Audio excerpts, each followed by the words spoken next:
Okay. Yeah. So this second album, again, you've said it's songs that you guys had already written, majority of them. Yeah. So let's talk about that. Is the studio process the same? It's not, because I'm sure it's not a bedroom now. Oh, it's completely different. Now we go to a world-class studio now in Sweden. In Sweden. So the whole album is actually, if you listen carefully to Filosofia, it's I'd say a one-take album. We recorded it in a space of 4 days, live. The whole album is live. So the 6 of us, so that's the 4 of us, Andrew Ngatia and Peter Martinson. The songs are ready, we've rehearsed. Good thing is it was at the end of the tour. So that when we've played gigs and played, so this is the second tour. Play, and now you're in studio. Most artists do that when they're on tour. You play, then at the end of the tour you go into studio, you're way tighter, you just go 1, 2, 3 and done. So the whole album is 1, 2, 3, like beginning to end. And then we did kidogo overdubs, so like drums you can do overdubs. Acoustic, I don't think I did any overdubs. Then bass, maybe 1 or 2 songs overdubs. Then we come here now to Nairobi and finish the songs completely. Then some songs now, I kind of started picking up the electric very mildly and added some songs, electric to some songs in Soul Filosofia. Like Coming Home? Coming home, there's no, is that electric? Yes, Coming Home. So Isaac Mugunda also played with us at that time. So we started, after now we came back from the recording, I got him, so I knew of him. Actually, he and Matthew are very good friends. Yep. Still are. And they were in Heart and Soul together? Yes, they were in Heart and Soul the same band. Exactly, yeah. And me and Matthew are family friends. So I knew of Isaac, like, yeah, let's go. I mean, he's much better than me in this case. And sometimes you just have to work with the best. Like it's perfectly fine.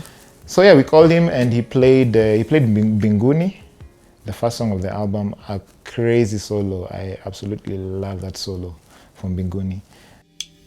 Binguni tutaenda na kina nani? Binguni tutaenda na kina nani? Iyo oh oh oh, iyo oh oh oh, iyo oh oh oh, iyo oh oh oh. Binguni tutaenda na kina nani? Binguni tutaenda na kina nani?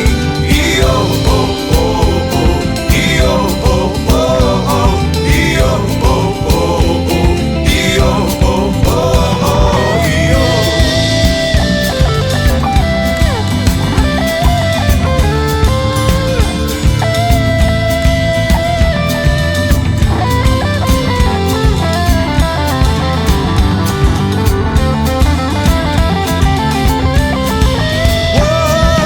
Binguni ni wapi?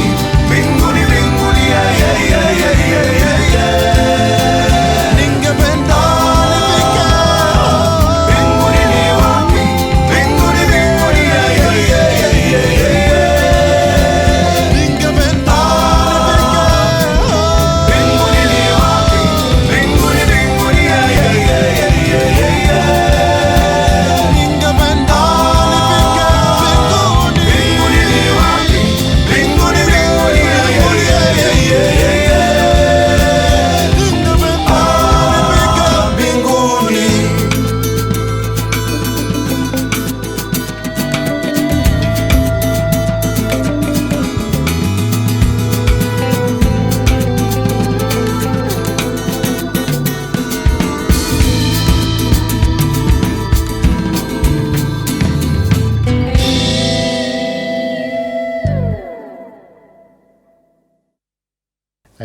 And then he played, and I learned a lot from him actually. He played a couple of us. He played Kiss Me Now, electric. Again, an amazing solo in there. I'm just thinking off the top of my head, but I think about 4 songs. Yeah. And then now in this process, now with me being inspired, and I'd gotten my first electric guitar from Holland in that trip. And I took Soma Soma and I played it. So it was just me and Wawesh in the studio. I don't know where the inspiration came from, but it was just perfect. So when the rest of the guys come to hear, like, Aizo came back. I was like, no, actually it's me. I was like, that's when I realized, like, okay, I'm not that bad. Yeah, my electric is not that bad. What would you say? First of all, you're going to play that Soma in a second. If I remember. But what do you say are the biggest difference between acoustic and electric? Some people just look ni guitar. It's not. No, it's not. I mean, acoustic is very, how do I put it? It's very rhythmic. You know, it's more of chords and singer-songwriter kind of instrument to play with. So it's basic, just chords. Of course, you can play solos on acoustic, but it's mainly for the bed and progressions and writing and stuff. But now with electric is spicy, just adding spice on top of what is already there. I get it. With solos, with effects. And so now you have to, what's that, the pitch bender? There's a pitch bender, of course. Is a You've got to whole learn all effect that box. Yeah, you have to learn. It's a whole new world, to be honest. That I was like, wow, this is a lot. So effect machine that you have to buy, whichever that works with you, you have to learn from scratch, whichever it is that you happen to buy. Yeah, and it's a different world, but it's very exciting to learn something. And new. at this time, where are you learning from? Am I your just Aizo, any opportunity? So Aizo now joined the band at that point, and I was learning so much from him. He was also gracious to teach me many things. I'm just learning from him, and we're playing off each other. So I'm playing acoustic, he's playing electric, and of course we have to communicate and bounce off each other and know that if I'm playing this, you're playing this. If you're playing this, I'm playing this. So this is without a keyboard player now. This is crazy. you guys are doing so much. I wish guys are understanding just how much you do. Yeah. But at the same time, you are in studio. You're the one who's getting the instrumentalists. Yeah. Probably because you've got more relationships with guys and you know exactly. who it is. I know who's who. Of our wish. But at the same time, you see, you have to know the sound. You have to know, no, I need to get this guitarist 100. To do this. Oh, yeah. Up until now, you have to know if it's a certain sound of music, this guitarist is better than this in this genre, or would fit in, not even better, let's not use better. Would fit exactly.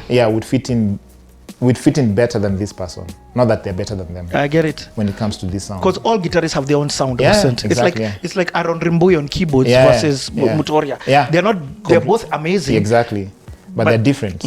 They're different, yeah. So any instrumentalist that, or rather, that's what I usually do. It's like cherry picking when it comes to our stuff. So I know, I recommend this guy for this song. I recommend this guy for this song. Is that part still your role in Sauti Sol till today? Yeah. This is interesting. And now when you're working on the second album, you find the recording is done abroad. There's a sound engineer and all that. Yeah. Then they give you the stems. So now you come back, who's mixing and mastering? Wawesh and... but it wasn't Wawesh. Wawesh was just overseeing. There was who mixed that album? I think someone from that studio, an engineer from that studio that mixed it. So at this point, I still don't know about mixing and stuff. But I remember now I was learning so much more. There are some things that I was even not happy with up until today. I remember expressing myself. I'm like, this one, there's something wrong. This one, no. This one, I don't like it. On the album now? On the album, yeah. But it was too late. We had to submit. And we had a deadline to beat and all that stuff. So, but also you never, even up until now, you're never satisfied as a mix engineer. You never get to a point where you're like, okay, I am 100% sure this is great. Let it go. It never gets to that point. But at this time, have you learned more things? Do you understand what reverb is? Do you understand? Yes. I know all the terms and everything. It's just now getting on the machine to work is what I do not have any idea. Okay, but you can press record for yourself. Yes. At okay. this point, yes. This is interesting. Okay, fine. Second album comes out. Again, you guys are now taken to the next level. Yes. So second album. I know we're only on the second album. I know, right? But there's so much to learn from this convo. So second album comes. Actually, before the second album comes out, if I'm not wrong, I hope I'm getting my times right. After the second tour, we do a homecoming concert.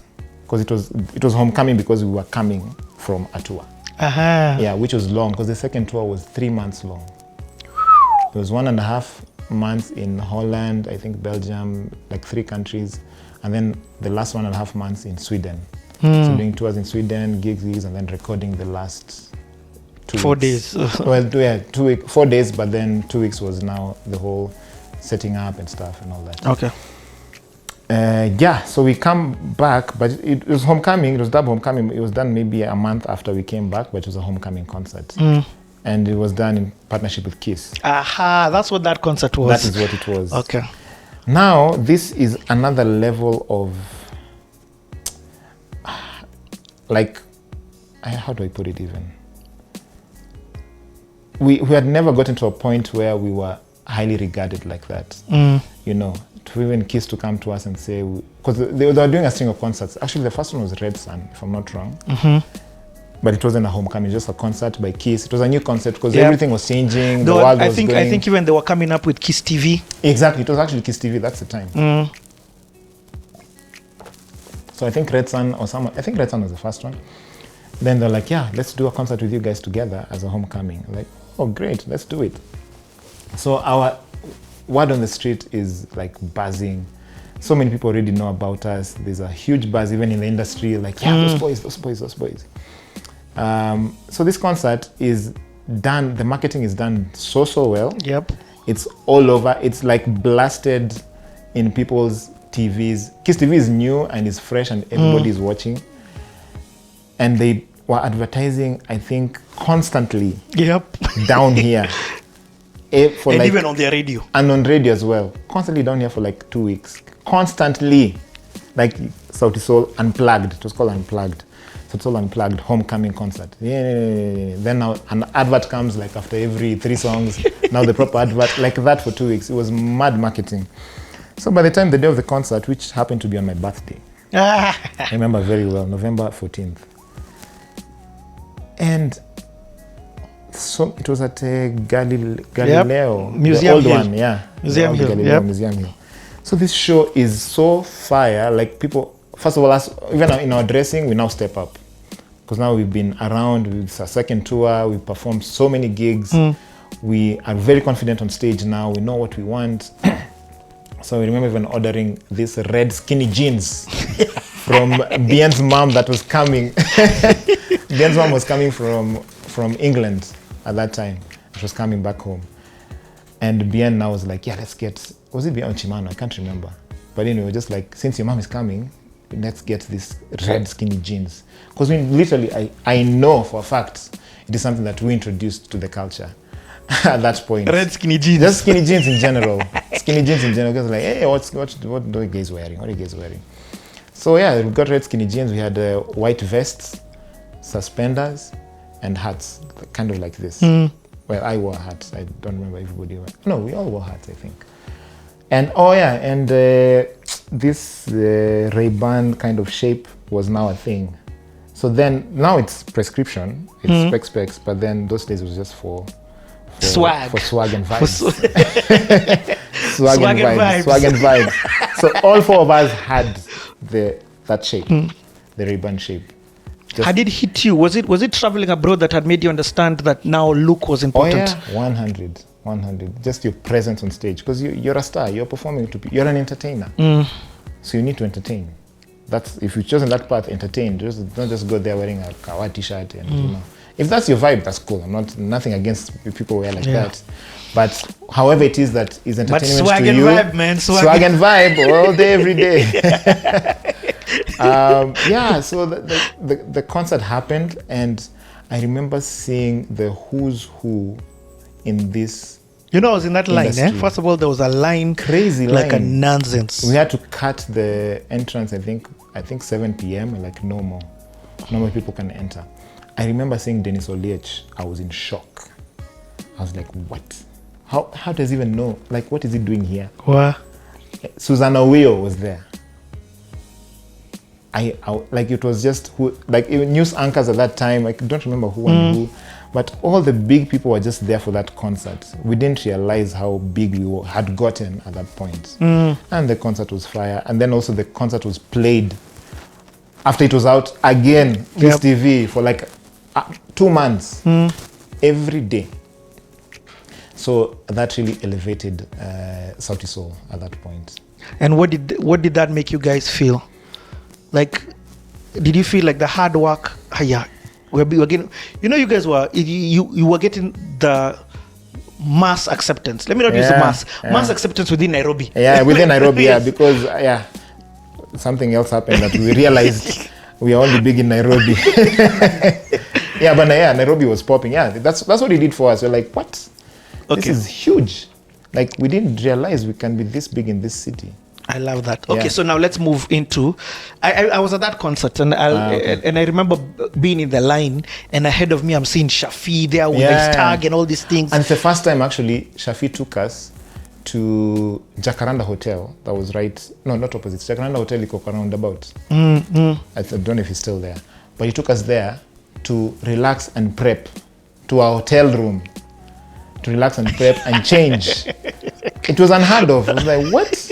But we can just change it backstage. Like, why do you need to come to a hotel? No. But it was about Stardom. So even them, at that point, they were about showing people. Showbiz, exactly. Swag and swag and vibes. Swag and vibes. And we were dropped in, I don't know what cars were dropped in, but it was like, I think Mercedes Benzes or something like that to now the venue. And it was just so much fire. Did this set precedents in terms of you understanding how to be treated as artists?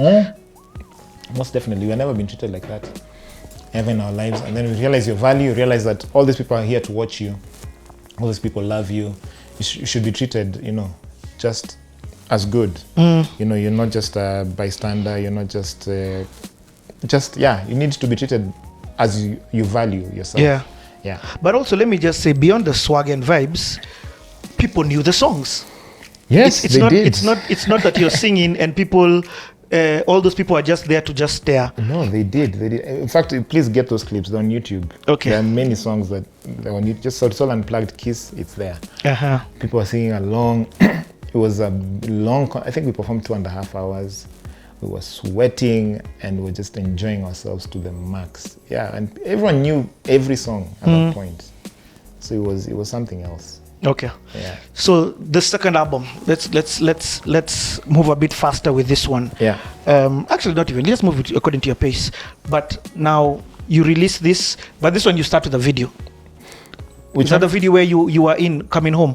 The one with you and Patricia. Was that the first one? I remember that, and I always remember seeing it on YouTube. YouTube is just blowing up, and you're under Rupu. Rupu had paid for the video. Was it the first one? Rupu had paid for the video. Yeah, Rupu had paid for the video. They gave us, I think, 150K or something, or 100K. Yeah, they paid for the video. Oh, so is this now when the endorsements are coming? This is now. I guess it's the beginning of such things happening. It's like, we can pay. You can pay to be in your video. Just put our logo there constantly there, and then we'll give you 150K for the video. Like, okay, cool. Let's do it. It's business. Yeah. So Rupu paid for the video. What people don't know actually is there's a first video. I think this is a big lesson.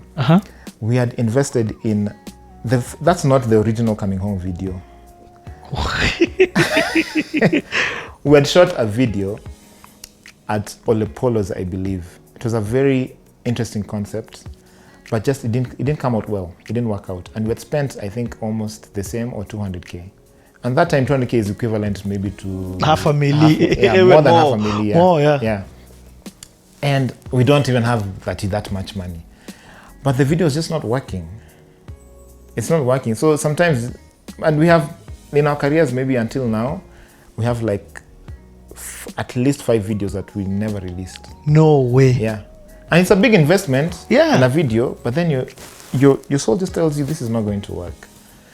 And honestly, if we did not shoot that Coming Home video as is right now, it would not have been a song as big as it is. You actually shot a video before? Yeah, it didn't work completely. Everything was done, edited, we watched it like it can't work. Even fast forward, Midnight Train. There's a whole video for Midnight Train. Even these guys don't know. That we shot in SA. That just didn't work. SA? Yes. You used money, you went to a different country. Paid short. I mean, granted, we were there, and our management is there, but we couldn't release that video. That is crazy. It's like it can't work. It can't work, and it's irreversible. It's irreversible. There's nothing you can do. Yeah, but you see, I'm loving that you're saying this, that you've done this when you didn't have millions. Do you understand what I mean? Yeah. But even still, saying no to after using millions is crazy. Yeah. But What is it? Is it that you look and say this video will do us more harm than good? Exactly, yeah, because sometimes just even the way the Faki was saying about Mungu Peke, the video that they had shot. Yes. Same thing, like sometimes a video can devalue an audio. And sometimes you may not know, but if you can point it out and feel that, because sometimes you just want to do for the sake of doing. Like, yeah, let's do a video for this song. Okay, we shot, it's out, release. It depends on how powerful the song is. If a song is very powerful and it's more powerful than the visuals, then there's no need to release it with those visuals. I get it. Yeah, because now coming home ended up making us more money than that 150 or 200K that we lost. I get it. Way more money. Yeah. Way more money.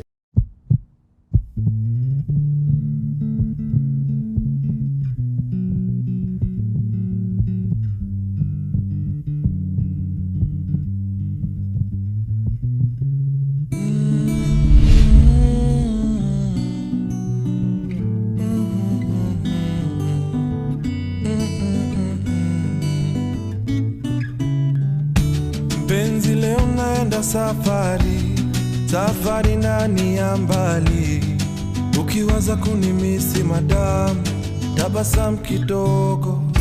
And every stage and every song I play, every fan that will scream my name, I will always be with you in my heart, I will miss you forever.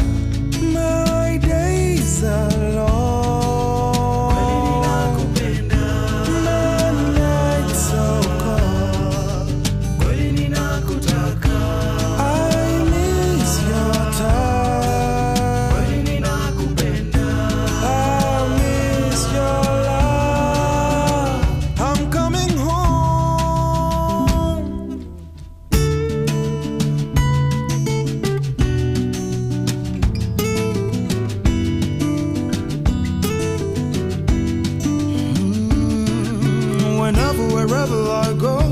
on my mind all the time. I miss you, mpenzi, I miss you, ma chérie. Even with all the girls, all the work, all the time I spend away, always know I love you, baby, my one and only. My days are long,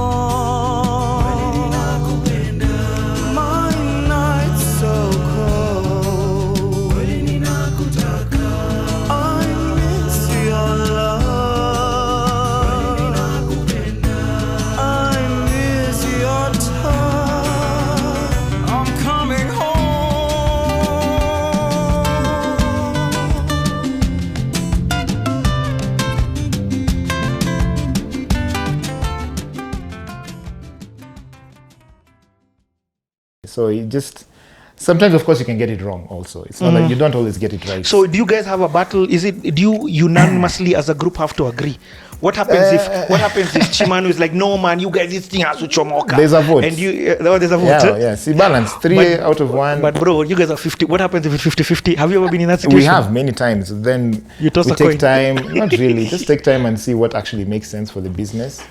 And if this makes sense, then you just eat humble pie. You'll be like, it's okay, it's fine. Everyone has done that at some point between the 4 of us. You've all eaten humble pie. All of us have eaten humble pie for sure.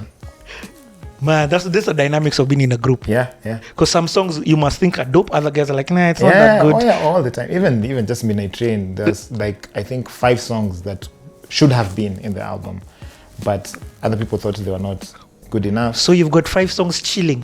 More than 5. More than. Because what we do even when you do an album, we always write beyond. Because you never know. Music is just like that. And sometimes even when you actually lay down to do a song, that's when it comes out. I get it. You know. So before that, you don't know what this song is going to be. So yeah, you just eat humble pie. Hey, bro, loving this. Okay, grab that guitar, hit that record thing. I want to hear the lick of Soma Soma. Or I want, because you said Soma Soma was the first single. Was it Soma Soma Coming Home? I'm trying to remember. I can't remember. I remember Coming Home. I remember the Rupu. I remember it wasn't on your channel. You're right, it's Coming Home. It could be Coming Home. Yeah, it wasn't on I remember channel. you were in the video. Yeah. I'm trying to remember that lick for Soma Soma. So do you perform it as often? Which one? Soma Soma. So I mean, the set keeps changing because of repertoire and songs. Okay. So because of repertoire and songs, so it's always changing. One time it's this song is the biggest song on the set. So there's a time Soma Soma was the biggest song on the set. Exactly. And then now it hasn't come up because now we have a whole new album that we need to perform. Okay. Or is Soma Soma going to come? In fact, we'll talk about that as a music director. How do you decide what songs? I'm sure it even changes depending on location you go to. Of course. Okay, so Sorry. You should make that thing even just smaller. Okay, Yeah. I would like to understand. Okay, so tell me about making this song from a instrumentally perspective, or even a producer, because you sort of produced it. How did Soma Soma? Let's start with Soma Soma. No, I didn't really produce it, to be honest. It was full band. So we directed it, all of us, at that point, because it was a whole team effort. Okay. Yeah. So the song is actually everything is live. There's no production element at all in Soma Soma. Okay. What then were you saying you play? So there's a lick. I don't know if it will make sense without hearing the. So the song. So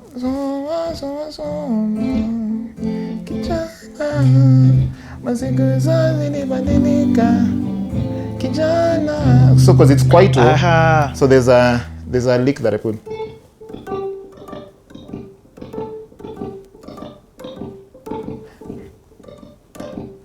Then there's a lick. Hey, do I remember? Yeah.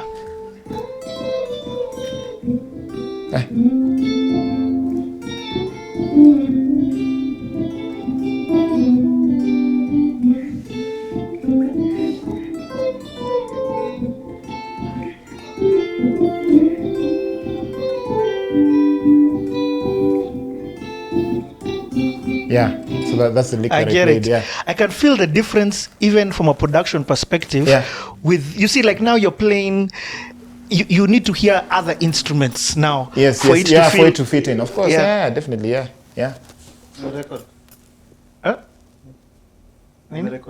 Yeah, amerecord. Siku record? Oh, musungesema ni cut. Record. Shit. It's okay. It's fine. I'll get it from this. Okay, so that's cool. I'll get it from this. Yeah. Don't worry.